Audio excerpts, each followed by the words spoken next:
बिस्मिल्लाहिर्रहमानिर्रहीम। Welcome back dear listeners and students to my YouTube channel. आज हम लोग डिस्कस करने वाले हैं the sources of organic compounds. Lecture start करने से पहले मैं आप लोगों को एक सिंपल इंट्रोडक्शन या हुक दे दूं कि ऑर्गेनिक कंपाउंड्स क्यों इतने इंपॉर्टेंट हैं।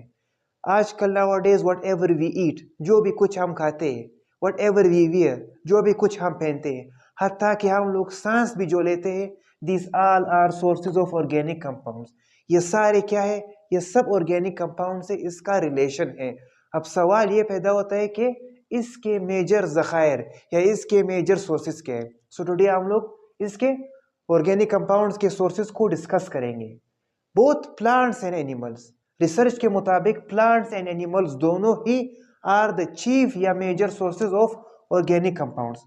हम ऑर्गेनिक कंपाउंड्स को प्लांट्स और एनिमल्स दोनों से ही हासिल करते हैं, लेकिन चीफ सोर्सेज जो सबसे बड़ा जरिया या सोर्स है वो क्या है? वो प्लांट्स है। किसी हद तक एनिमल्स भी होते हैं, लेकिन जो सबसे मेन या जो मेजर सोर्स है वो प्लांट्स है हमारे पास। अब प्लांट्स किस तरह ऑर्गेनिक कंपाउंड को तैयार करते हैं? सबसे पहले प्लांट्स इनऑर्गेनिक कंपाउंड जो हमारे पास है, कार्बन डाइऑक्साइड या वाटर, इसको सराउंडिंग फोटोसिंथेसिस प्रोसेस के जरिए प्लांट्स इन दो इनऑर्गेनिक कंपाउंड्स को अपने आउटर सराउंडिंग से हासिल कर लेते हैं। फिर उसी को वो इस इनऑर्गेनिक कंपाउंड्स को वो एक ख़ास प्रोसेस के ज़रिए ऑर्गेनिक कंपाउंड्स में कन्वर्ट करते हैं, जो हमारे पास आता है कार्बोहाइड्रेट्स, जो मेन सोर्स ऑफ या मेजर सोर्स ऑफ जो एनर्जी है हमारे पास।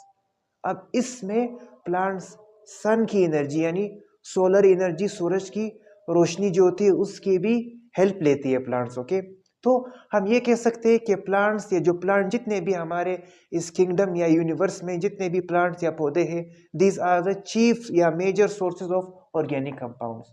अब एनिमल्स, एनिमल्स में जब हम एनिमल्स फिर या फॉर एग्जांपल जितने भी अदर लिविंग ऑर्गेनिजम्स है वो इन्हीं प्लांट से अपने ऑर्गेनिक कंपाउंड्स को ऑब्टेन करते हैं।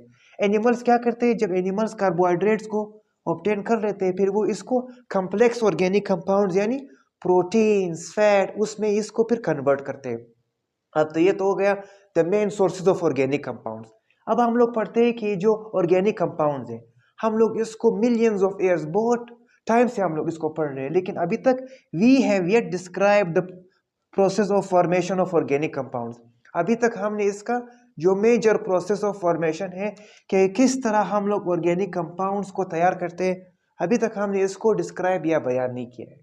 रिसर्च के मुताबिक कि हमारे ज़मीन पर, इस अर्थ पर लाखों मिलियंस ऑफ ईयर्स अगो जितने भी प्लांट्स थे, किसी हद तक कुछ एनिमल्स भी थे, वो लाखों साल पुराने जो ओल्ड प्लांट्स यानी और एनिमल्स थे, वो इस ज़मीन पर रह रहे थे, वो मर गए, ठीक है, जिसकी वजह से फिर वो ज़मीन के अंदर चले गए और ज़मीन के अंदर एक्सट्रीम प्रेशर और टेम्परेचर की वजह से वो इन ऑर्गेनिक कंपाउंड्स में कन्वर्ट हो गए, जो हमारे पास आता है कोयला यानी कोल, पेट्रोलियम और नेचुरल गैस। ओके, और इनकी जो प्रोडक्शन थी, they were produced due to the difference in pressure and temperature under the earth. कहते हैं ज़मीन के अंदर जो टेम्परेचर और प्रेशर बहुत ही ज़्यादा होता है, यानी और उसके एक और टर्म यहाँ पर वोलेटिलिटी, यानी हर चीज़, वो चीज़ जो आग पकड़ती है। सो ज़मीन के अंदर प्रेशर और टेम्परेचर और वोलेटिलिटी बहुत ही ज़्यादा है। अब इस प्रेशर और टेम्परेचर की डिफरेंस की वजह से क्या हो गया? द ऑर्गेनिक कंपाउंड्स जो हमारे पास जो कोयला, पेट्रोलियम और नेचुरल गैस, ये तैयार हो गए। फिर ये जो हमारे पास main sources of organic compounds हैं, these forms are simpler than bio organic molecules. हमारे पास जो बायो ऑर्गेनिक मॉलिक्यूल्स हैं, यानी वो मॉलिक्यूल जो हम लोग लिविंग थिंग्स से ऑब्टेन करते हैं, ये उससे स्ट्रक्चर में ज़्यादा सिंपलर है, मतलब ये उससे कम्प्लेक्स नहीं है। तो इनको हम लोग फिर इस्तेमाल करते हैं और ऑर्गेनिक कंपाउंड बनाने के लिए। फॉर एग्जांपल हमारे पास प्लास्टिक्स वगैरह, रबड़ वगैरह, ओके, या आर्टिफिशियल फाइबर, या हम इसको, ये कोयला, पेट्रोलियम एंड नेचुरल गैस, हम इसको फ्यूल यानी ईंधन के तौर पर भी हम इसको इस्तेमाल करते हैं। सो ये था इंट्रोडक्शन ऑफ ऑर्गेनिक कंपाउंड्स। अब हम लोग स्टार्ट करते हैं कि इसके मेजर सोर्सेज क्या है। सबसे जो पहला, जो सबसे main source of organic compounds is coal, या हम इसको आम जुबान में कोयला कहते हैं। ये किस तरह है? By shape readily combustible black और ब्राउनिश ऑर्गेनिक मैटर। जल्द ही ये आग पकड़ने वाला ब्लैक और ब्राउनिश इस तरह के एक सॉलिड ऑर्गेनिक मैटर है, ठीक है। और इसकी जो कैटेगराइजेशन, हम इसको कैटेगराइज करते हैं on the basis of carbon content के। कोयला के बहुत सारे टाइप्स होते हैं और इसके जो मेजर टाइप्स होते हैं, ठीक है, हम उसको बयान करते हैं कि उसमें कार्बन की मिकदार कितनी है, यानी on the basis of carbon content. इससे पहले मैं टाइप्स डिस्क्राइब करने से पहले आई विल टेल यू कि ये कोल इस्तेमाल कहाँ पर करते हैं। Main use of coal is fuel. घरों में आग जलाने के लिए या ईंधन के तौर पर हम लोग कोल को इस्तेमाल करते हैं। सबसे पहला सोर्स है या टाइप ऑफ कोल इज एंथ्रासाइड। इसमें कार्बन की परसेंटेज ऑलमोस्ट 90%। सेकंड हमारे पास आता है बिटुमिनियस। बिटुमिनियस ये कोयला का सेकंड टाइप है। इसमें कार्बन की परसेंटेज लगभग 80% है। इसी बिटुमिनस को हम पाकिस्तान के सर्द इलाकों में, in the colder regions of Pakistan, इस्तेमाल करते हैं एज अ फ्यूल। ओके, घरों में खाना पकाने के लिए या फॉर एग्जांपल घरों को गर्म करने के लिए इन द कोल्डर रीजन्स। तीसरा हमारे पास आता है the third source is lignite. इसमें जो कार्बन की परसेंटेज है वो 70% है। अब ये जो लिग्नाइट है ये कोयला का वो टाइप या सोर्स है जो हम लोग इस्तेमाल करते हैं for the production of electricity. बिजली पैदा करने के लिए हम लोग लिग्नाइट को इस्तेमाल करते हैं या फॉर एग्जांपल ओल्ड टाइम में इसको इस्तेमाल किया जाता था। सबसे जो लास्ट टाइप है दैट इज कॉल्ड पीट। अब ये एक सबसे जो कार्बन की कम परसेंटेज है, ये वो कोयले जिसमें the percentage of carbon is very less. कितनी है? 60%। ओके, इसको ये जो है पीट, दिस इज लेस एफिशिएंट, ये बहुत ही कम इस्तेमाल होता है और इसकी जो एफिशिएंसी भी बहुत कम है। रीजन क्या है कि ये जो जमीन के ऑलमोस्ट जमीन के यानी सरफेस पर ये पाया जाता है।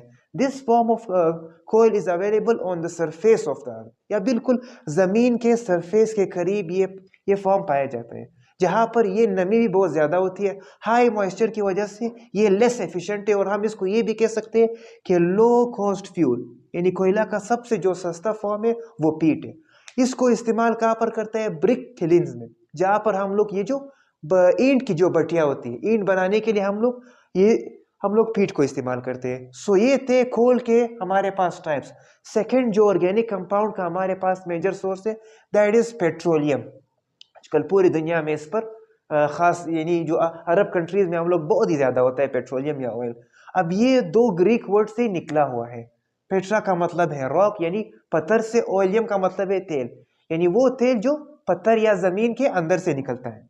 इसका शेप किस तरह है? ब्लैकिश ब्राउनिश विस्कस लिक्विड, यानी एक बहुत ही ब्लैक काला और नस्वारी रंग का एक आपको ये लिक्विड नजर आएगा जो विस्कस यानी जो जिसकी जो डेंसिटी या बहुत ही गाढ़ा होता है। ये भी सेम जिस तरह हम लोग नेचुरल गैस तैयार करते हैं, ओके, या जमीन से हम उसको निकालते हैं, ये भी उसी तरह प्रेशर और टेम्परेचर से ही निकलता है या बनता है। लेकिन इसकी जो यहाँ पर जो प्रेशर और टेम्परेचर इस्तेमाल होती है पेट्रोलियम को बनाने के लिए, जो प्रेशर और टेम्परेचर इस्तेमाल होती है वो नेचुरल गैस के कंपैरिजन यानी मुकाबले में कम इस्तेमाल होती है। यानी नेचुरल गैस को निकालने के लिए या उसको तैयार करने के लिए जो टेम्परेचर और प्रेशर इस्तेमाल होती है बहुत ज्यादा है एज रिक्वायर्ड देन कोल सिंथेसिस। जिस तरह हम लोग कोयला को तैयार करते हैं, नेचुरल गैस भी उतना ही ज्यादा प्रेशर और टेम्परेचर से तैयार होता है। लेकिन पेट्रोलियम के लिए ये जरूरी नहीं है, पेट्रोलियम कम प्रेशर और टेम्परेचर से ही बाहर निकलता है। अब जो क्रूड पेट्रोलियम है हमारे पास, क्रूड का मतलब क्या है? जो खाम तेल है फॉर एग्जांपल, या जिसमें इम्प्योरिटीज यानी कचरे वगैरह ज्यादा होते हैं, या फॉर एग्जांपल गंदगियां ज्यादा होता है, इस तरह पेट्रोलियम को हम लोग कहते हैं क्रूड पेट्रोलियम। इसको प्यूरिफाइड किया जाता है तो इन ऑयल रिफाइनरीज, जो तेल के बहुत बड़े फॉर एग्जांपल रिफाइनरीज बन रहे हुए हैं थ्रू वेरियस फ्रैक्शंस, फिर उसी पेट्रोलियम को हम लोग बहुत सारे फ्रैक्शन यानी हिस्सों में कन्वर्ट करते हैं।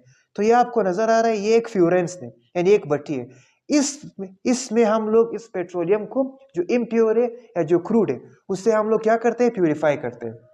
इसका जो टेम्परेचर है 0 to 30 यानी फॉर एग्जांपल कूल करने के लिए यानी ठंडा करने के लिए हम लोग जो टेम्परेचर रखते हैं वो 0 to 30% है। अब इसको डिस्कस करते हैं कि ये जो क्रूड पेट्रोलियम है, जो खाम तेल है हमारे पास, ये कितने फ्रैक्शंस में कन्वर्ट होता है। सबसे पहले जो ऊपर हम इस भट्टी या फॉर एग्जांपल इस रिफाइनरी के अगर हम लोग ऊपर वाले हिस्से में देखें तो हमारे पास क्या निकल रही है? सिलेंडर गैस, जिसमें जो कार्बन की जो तादाद होती है वो 1 से 4 होती है, यानी C1 C4, यानी यहाँ पर एक कार्बन से लेकर 4 कार्बन इस्तेमाल होते हैं। सेकेंड अगर हम लोग बात करें, दूसरे नंबर पर अगर हम लोग कहें, उसे कहते हैं गैसोलीन। गैसोलीन में कार्बन की जो परसेंटेज है नंबर, वो C4 C8, यानी 4 कार्बन से लेकर 8 कार्बन यहाँ पर इस्तेमाल होते हैं। ये जो गैसोलीन है ये भी पेट्रोलियम का एक फॉर्म है जो निकलता है, या जो हम लोग इसकी सफाई करते हैं, प्यूरिफाई करते हैं। इस गैसोलीन को हम लोग इस्तेमाल करते हैं गाड़ी में ईंधन के तौर पर या पेट्रोलियम के तौर पर। तीसरे नंबर पर हमारे पास आता है नेफ्था। इसमें कार्बन के जो नंबर है वो C5 C10, 5 कार्बन से लेकर 10 कार्बन यहाँ पर इस्तेमाल होते हैं या इसमें शामिल है। ये हम लोग इस्तेमाल करते हैं केमिकल्स बनाने के लिए। नंबर 4 पर हमारे पास आता है केरोसिन ऑयल, जिसमें कार्बन की जो तादाद होती है, नंबरिंग होती है C12 C16, 12 कार्बन से लेकर 16 कार्बन के एटम्स या रिंग के दरमियान इसमें प्रेजेंट होते हैं। इसमें ये जो केरोसिन ऑयल है इसको इस्तेमाल करते हैं एयरक्राफ्ट फ्यूल, जहाज़ों में फॉर एग्जांपल ये जो जहाज वगैरह होते हैं उसको चलाने के लिए जो फ्यूल या ईंधन इस्तेमाल होता है वो यही केरोसिन ऑयल है। फिर आते हैं नंबर 5 पर हमारे पास है डीजल। इस डीजल में जो कार्बन की जो रिंग की तादाद है, डीजल को हम लोग इस्तेमाल करते हैं मेनली, ये फ्यूल तौर पर इस्तेमाल होता है बड़ी गाड़ियों में, यानी ट्रक्स और लॉरीज में ये फ्यूल के तौर पर इस्तेमाल होता है। फिर आते हैं हमारे पास लास्ट में फ्यूल ऑयल, जिसमें कार्बन रिंग की जो तादाद है वो 19 to 20 है। ये जो फ्यूल ऑयल है बड़े बड़े जहाज़ों में, शिप्स वगैरह जो एक कंट्री से दूसरे कंट्री में सामान को जो ट्रांसपोर्ट करते हैं, फॉर एग्जांपल उसको ले जाने के लिए जो बड़े बड़े शिप्स होते हैं उसमें ये जो फ्यूल ऑयल है ये इस्तेमाल होता है ईंधन के तौर पर। लास्ट में जो हमारे पास रेजिड्यू, यानी जो कचरा जो बच जाता है, जिसको हम लोग हाई टेम्परेचर यानी 400 से लेकर बिल्कुल 600 तक जो टेम्परेचर ये अप्लाई करते हैं जिसमें ये बनता है, इसको हम लोग इस्तेमाल करते हैं। ये यूज होता है रूड्स यानी सड़क वगैरह और रूफ्स बनाने के लिए। फिर यहाँ से आप देख सकते हैं ये जो आपको फर्नेस यानी ये भट्टी है, यहाँ से हीटेड क्रूड ऑयल यहाँ पर पास होता है, यानी तेल गर्म होकर पेट्रोलियम, फिर यहाँ से हम लोग यहाँ पर इसको इस तरह पास करते हैं थ्रू अवे पाइप के जरिए। अब आते हैं हमारे पास जो थर्ड सोर्स है, दैट इज नेचुरल गैस। ये भी बिल्कुल सेम प्रोसेस जिस तरह हम लोगों ने कोयला को तैयार किया था, बिल्कुल उसी सेम प्रोसेस के जरिए ये तैयार होता है, लेकिन यहाँ पर प्रेशर और हीट बहुत ही ज्यादा रिक्वायर होती है, क्योंकि it is found at great depth under the अर्थ। जमीन के अंदर बिल्कुल बहुत ही गहराई में नेचुरल गैस पाया जाता है। अब इसका जो मेन जो जखायर है वो सुई बलूचिस्तान का एक डिस्ट्रिक्ट जिला है, जहां पर सबसे पहले ये डिस्कवर हुआ था, वहां से इसको निकाला गया था इन 1952। इसीलिए नेचुरल गैस का जो दूसरा नाम है हमने उसको सुई गैस भी कहते हैं। अब इसकी कंपोजिशन कंस्टिट्यूशन किन कंपोनेंट्स या किन हाइड्रोकार्बन से ये बना हुआ है, ये वेरी करती है फ्रॉम प्लेस टू प्लेस। सबसे जो मेजर कंपोनेंट है ये हमारे पास मीथेन है। मीथेन की जो परसेंटेज है वो 70 to 90% है नेचुरल गैस में। फिर आते हैं इथेन, यानी 2 कार्बन वाला हाइड्रो कंपोनेंट, जिसमें है इसकी जो परसेंटेज है वो 5 to 15%। तीसरे नंबर पर आता है प्रोपेन, जिसमें 3 कार्बन से बना हुआ है, उसमें इसकी परसेंटेज है लगभग 5। फिर आते हैं नंबर 4 ब्यूटेन, जो 4 कार्बन से बना हुआ है, इसकी परसेंटेज है 1 to 2। लास्ट में इसमें कुछ गैसेस भी है जो ट्रेसेस यानी ज़रात में मौजूद होते हैं। हमारे पास आता है नाइट्रोजन, कार्बन डाइऑक्साइड और H2S यानी हाइड्रोजन सल्फाइड गैस। ये सिर्फ पार्ट्स यानी ज़रात में मौजूद होते हैं। अब आते हैं कि नेचुरल गैस को हम लोग इस्तेमाल कहाँ पर करते हैं। ये आजकल पाकिस्तान के फॉर एग्जांपल मेनली हमारे कंट्री में हर घर में एज अ फ्यूल के तौर पर ये इस्तेमाल होता है। और इसके जो और यूजेस क्या है, CNG कंप्रेस नेचुरल गैस, जो हम लोग आजकल रिक्शा में भी इस्तेमाल करते हैं, ऑटोमोबाइल्स वगैरह में। नेक्स्ट हमारे पास आता है इसका जो दूसरा यूज है, दैट इज LPG। इसकी फुल फॉर्म है लिक्विफाइड पेट्रोलियम गैस। LPG और CNG की बनावट में फर्क क्या है? LPG में जो प्रोपेन और ब्यूटेन की जो तादाद होती है वो एज कंपेयर टू मीथेन और इथेन हम लोगों उसको हायर रखते हैं, यानी इसमें प्रोपेन और ब्यूटेन की जो कंपोजिशन है वो मीथेन और इथेन के मुकाबले में ज्यादा है। यही नेचुरल गैस फर्टिलाइजर्स में भी इस्तेमाल होता है, यानी जो सबसे मेन फर्टिलाइजर है यूरिया। ये था आज का हमारा lecture, the sources of organic compounds. Thank you.